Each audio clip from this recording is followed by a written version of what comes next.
Hello friends, my name is Yogesh and welcome back to my class. आज हम लोग का क्लास 8 है, तो चलिए अपना क्लास स्टार्ट करते हैं। जो पहला क्वेश्चन है वो क्या है, which of the following organisation issue currency notes in India. ठीक है, तो कौन सा वो ऑर्गेनाइजेशन है जो कि आपका करेंसी नोट को इशू करता है। मतलब कि सिंपल सा क्वेश्चन पूछ रहा है कि कौन सा वो ऑर्गेनाइजेशन है जो कि आपका नोट छापता है, मतलब जो आपका रुपीस है, इंडियन करेंसी, उसे छापता है। ठीक है, तो ऑप्शन में क्या है, एसबीआई, नाबार्ड, आरबीआई और डी है नन। ठीक है फ्रेंड्स, तो इनमें से आंसर क्या हो जाएगा, ध्यान रखिएगा ऑप्शन सी। ठीक है, आरबीआई। ठीक है, आरबीआई वो बैंक है जो कि आपका करेंसी नोट को इशू करता है।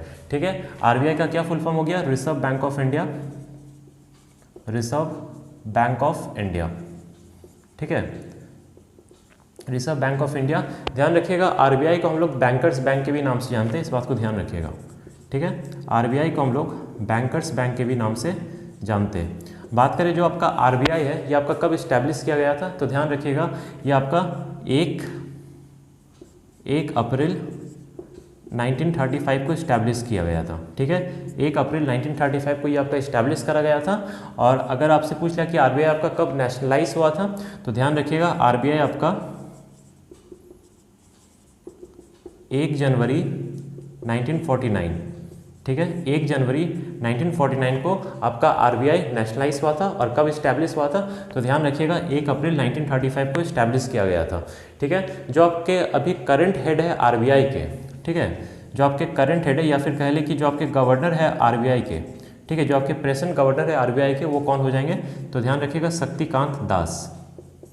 शक्तिकांत दास। ठीक है, जो आपके शक्तिकांत दास है ये आपके प्रेजेंट गवर्नर है आरबीआई के। ठीक है फ्रेंड्स, और आरबीआई का जो आपका हेडक्वार्टर है, ठीक है, RBI reserve bank of India का जो हेडक्वार्टर है वो आपका कहाँ पर है, तो ध्यान रखिएगा मुंबई में। ठीक है, मुंबई में। और कुछ ऑप्शंस के देख लेते हैं। जो आपका एसबीआई है, इसको भी ध्यान रखिएगा, ये आपका 1 जुलाई 1955 को, ठीक है, 1 जुलाई 1955 को ये आपका इस्टेब्लिश करा गया था। कौन, एसबीआई। ठीक है, 1 जुलाई 1955 को आपका एसबीआई इस्टेब्लिश करा गया था। और एसबीआई का जो हेडक्वार्टर है, ये भी ध्यान रखिएगा, इसका भी जो हेडक्वार्टर है ये आपका मुंबई में ही है। ठीक है, एसबीआई का भी जो हेडक्वार्टर है वो कहाँ पर है, मुंबई में। और एसबीआई का फुल फॉर्म तो सभी लोग जानते होंगे, स्टेट बैंक ऑफ इंडिया। ठीक है, स्टेट बैंक ऑफ इंडिया। ठीक है, कब इस्टेब्लिश करा गया था, 1 जुलाई 1955 को। और हेडक्वार्टर जो है वो आपका कहाँ पर है, मुंबई में। जो आपके एसबीआई के जो करंट हेड है, ठीक है, एसबीआई के जो करंट हेड है, जो प्रेजेंट हेड है SBI state bank of India के, वो कौन हो जाएंगे, ध्यान रखिएगा दिनेश कुमार खारा। दिनेश कुमार खारा, ये आपके प्रेजेंट हेड है एसबीआई के। ठीक है फ्रेंड्स, नाबार्ड के बारे में बात कर लेते हैं, जो कि आपका ऑप्शन बी है। ध्यान रखिएगा नाबार्ड, इसका फुल फॉर्म क्या होता है, national bank for agricultural and rural development. ठीक है, नाबार्ड का फुल फॉर्म क्या होता है, तो ध्यान रखिएगा national bank for agricultural and rural development. और ये आपका कब इस्टेब्लिश करा गया था, तो ध्यान रखिएगा 12 जुलाई 1982 को। ठीक है, 12 जुलाई 1982 को आपका नाबार्ड इस्टेब्लिश करा गया था। और नाबार्ड का जो हेडक्वार्टर है, ये इसका भी जो हेडक्वार्टर है, ध्यान रखिएगा इसका भी हेडक्वार्टर मुंबई में है। ठीक है, नाबार्ड का भी हेडक्वार्टर मुंबई में है। और कब इस्टेब्लिश करा गया था, 12 जुलाई 1982 को। ठीक है, और जो नाबार्ड के जो प्रेजेंट हेड है, नाबार्ड बैंक के जो प्रेजेंट हेड है वो कौन हो जाएंगे, doctor GR Chintala. Doctor GR Chintala. ठीक है, डॉक्टर जीआर चिंताला, ये आपके प्रेजेंट हेड है किसके, नाबार्ड के। ध्यान रखिएगा, आई होप अच्छे से दिख रही हो। डॉक्टर जीआर चिंताला, ये आपके प्रेजेंट हेड है किसके, नाबार्ड बैंक के। ठीक है, और कब इस्टेब्लिश करा गया था, 12 जुलाई 1982 को। ठीक है फ्रेंड्स, तो इस क्वेश्चन का आंसर क्या हो जाएगा, which of the following organisation issue currency notes, तो कौन सा हो जाएगा, ध्यान रखिएगा ऑप्शन सी, आरबीआई। ठीक है, तो इस क्वेश्चन में आपको इतनी बातें पता होनी चाहिए। और अब हम लोग आगे देखते हैं। फ्रेंड्स, जो अपना सेकंड क्वेश्चन है वो क्या है, who has the power to amend the provision of the constitution of India. ठीक है, तो क्वेश्चन में क्या पूछ रहा है, who has the power to amend. ठीक है, who has the power to amend the provision of the constitution of India. ठीक है, तो किनके पास ये पावर होता है for the amendment of the constitution of India, ठीक है। तो ऑप्शन में क्या है, supreme court, parliament, president and option D है प्राइम मिनिस्टर, ठीक है फ्रेंड्स। तो इसमें आंसर क्या हो जाएगा, ध्यान रखिएगा ऑप्शन बी पार्लियामेंट, ठीक है।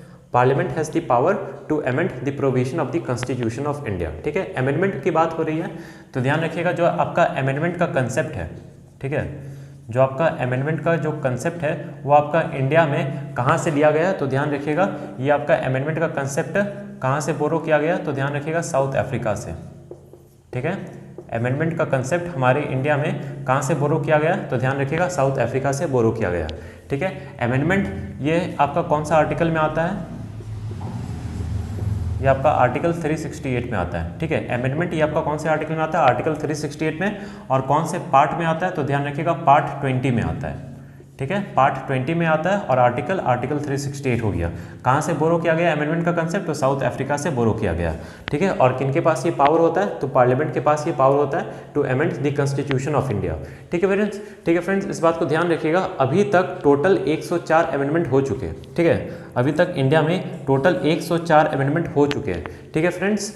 और अमेंडमेंट के बारे में ये बात और भी जान लीजिए कि टोटल 104 अमेंडमेंट हो चुके हैं। और इस बात को जानिएगा पार्लियामेंट को 2/3 ऑफ द मेजोरिटी चाहिए, ठीक है। पार्लियामेंट को 2/3 of the majority of the parliament चाहिए टू पास एन अमेंडमेंट, ठीक है। अगर कोई अमेंडमेंट क्या कहते हैं वो कर रहे हैं पार्लियामेंट, तो टोटल 2/3 ऑफ द मेजोरिटी चाहिए, मतलब 2/3 की मेजोरिटी से सहमति चाहिए पार्लियामेंट की, तभी वो आपका अमेंडमेंट पास हो सकता है, ठीक है। इस बात को ध्यान रखिएगा। और टोटल अभी तक 104 अमेंडमेंट हो चुके हैं, ठीक है। तो इस क्वेश्चन का आंसर क्या हो जाएगा, पार्लियामेंट। और एक और बात ध्यान रखिएगा, जो आपका पार्लियामेंट है ये आपका आर्टिकल 79 में आता है, ठीक है। पार्लियामेंट आपका आर्टिकल 79 में होता है। जो अपना थर्ड क्वेश्चन है वो क्या है, which of the following countries has the briefest constitution in the world, ठीक है। तो क्वेश्चन में क्या कर रहा है, कौन सा कंट्री है जिसका सबसे ब्रीफेस्ट कॉन्स्टिट्यूशन, सबसे छोटा कॉन्स्टिट्यूशन कौन सा कंट्री के पास है, ठीक है। तो ध्यान रखिएगा ऑप्शन में क्या है, यूएसए, ब्रिटेन, इंडिया और डी है नन, ठीक है। तो कौन हो जाएगा इसमें से, ध्यान रखिएगा ऑप्शन ए यूएसए, ठीक है। यूएसए के पास सबसे ब्रीफेस्ट कॉन्स्टिट्यूशन है इन द वर्ल्ड। बात करें सबसे लॉन्गेस्ट कॉन्स्टिट्यूशन वर्ल्ड में किसके पास है, सबसे लॉन्गेस्ट कॉन्स्टिट्यूशन इन वर्ल्ड कौन से कंट्री के पास है, तो ध्यान रखिएगा अपना इंडिया, ठीक है। अपना भारत देश का सबसे लॉन्गेस्ट कॉन्स्टिट्यूशन है इन वर्ल्ड। और अगर पूछ ले कि कौन सा वो कंट्री है जिसके पास कोई भी हैंड रिटन कॉन्स्टिट्यूशन नहीं है, ठीक है, कौन सा वो कंट्री है जिसके पास कोई भी हैंड रिटन कॉन्स्टिट्यूशन नहीं है, ठीक है, कोई भी हैंड रिटन कॉन्स्टिट्यूशन नहीं है कौन सा कंट्री के पास, तो ध्यान रखिएगा ब्रिटेन के पास। ब्रिटेन के पास कोई भी हैंड रिटन कॉन्स्टिट्यूशन नहीं है, ठीक है। इस बात को ध्यान रखिएगा, ब्रिटेन के पास कोई भी कॉन्स्टिट्यूशन नहीं है। और यूएसए का सबसे ब्रीफेस्ट कॉन्स्टिट्यूशन है और इंडिया का सबसे लॉन्गेस्ट कॉन्स्टिट्यूशन है इन वर्ल्ड, ठीक है फ्रेंड्स। तो इस क्वेश्चन में आपको इतनी बातें पता होनी चाहिए। और इस क्वेश्चन का आंसर क्या हो जाएगा, option A USA. Fourth question क्या कह रहा है, मेजर कंस्टिट्यूएंट ऑफ सीएनजी, ठीक है। सीएनजी का मेजर कंस्टिट्यूएंट क्या है, सीएनजी का फुल फॉर्म जान लीजिए, इसका क्या होता है, compressed natural gas, compressed natural gas, ठीक है। तो सीएनजी का कंप्रेस्ड नेचुरल गैस का मेजर कंस्टिट्यूएंट पूछ रहा है। ऑप्शन में क्या, butane, propane, methane and D है नन, ठीक है फ्रेंड्स। तो इनमें से आंसर क्या हो जाएगा, ध्यान रखिएगा ऑप्शन सी मीथेन, ठीक है। Methane is the major constituent of compressed natural gas. Methane का फॉर्मूला क्या होता है, तो ध्यान रखिएगा CH4। मीथेन को हम लोग मार्स गैस के भी नाम से जानते हैं, ध्यान रखिएगा मीथेन को हम लोग मार्स गैस के भी नाम से जानते हैं।